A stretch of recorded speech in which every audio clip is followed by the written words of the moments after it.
Hello, welcome to the self-learning podcast by Dr. Sushma Singh. Let us start discussion on Unit 20, Citizenship. Citizenship is one of the most commonly used terms in a democracy. It is used at all levels of politics, in formal legal documents, in laws, in constitutions, in party manifestos, and in speeches.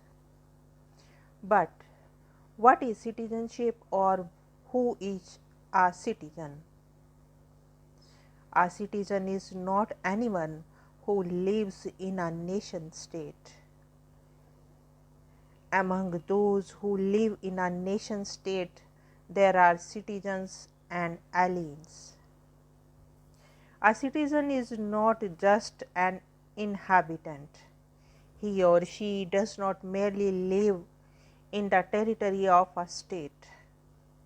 A citizen is one who participates in the process of government. In a democratic society, there must be a two-way traffic between the citizens and the government. All governments demand certain duties from the citizens, but in turn, the state must also admit some demands of the citizens on itself. These are called rights. A citizen must have political rights. A person who is ruled by laws but who has no political rights is not a citizen. It is not possible to have citizens under all types of governments. Governments who are not democratic cannot, strictly speaking, have citizens. They have only rulers and subjects. In governments which are not democratic, people who live in the country often have only obligations towards the state and no rights. The government expects them to perform their duties, to pay taxes, to obey laws, to do whatever else the government wants of them. But they cannot question their rulers or ask them to explain their actions. Politics in these societies is like a one-way traffic. A government tells the people what to do and what not to, but does not listen to them. Only the rulers have rights. The ruled or the subjects have duties laid down for them by the governors. Some undemocratic governments have been much more common than democratic ones. Federal states were terribly undemocratic. There have been thoroughly undemocratic states in the modern times too. Nazi Germany or fascist Italy are examples of the most brutal authoritarian state. So were the most colonial states. Democratic governments are not necessarily associated with the advanced industrial societies of the West. The British were reputed for their democratic system of governance, but they maintained the worst autocratic governments in their colonies. France is a democratic country, but fought a savage colonial war in Algeria. Most colonial states practiced democracy at home, but authoritarianism abroad. Industrial societies like Germany and Italy produced most brutal fascist governments during interwar period. Historically, the term citizenship was linked with the rise of democracy. The demand for democratic government came up first in the Western societies like England, France, and the United States of America. Democracy means that everybody should have political rights. When one has political rights, the right to vote, the right to participate in deciding about important questions facing one's society, one is a citizen.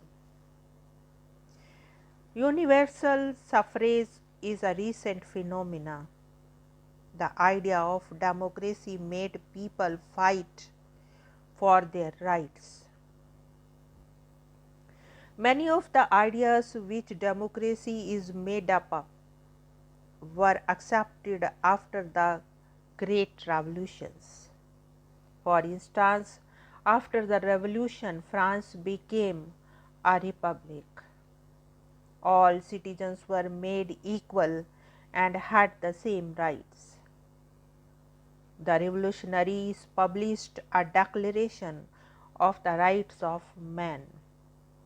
This became a symbol of democratic revolution in Europe.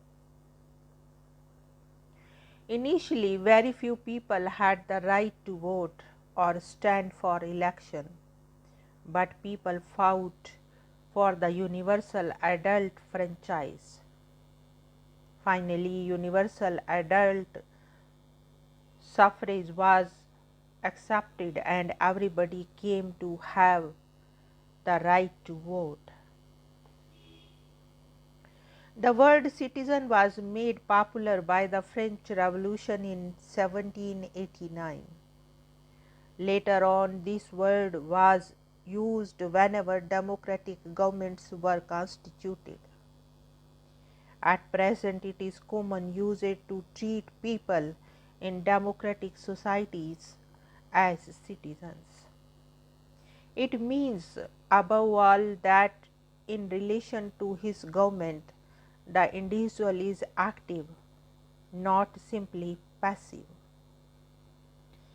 He does not only obey and listen to what the government says.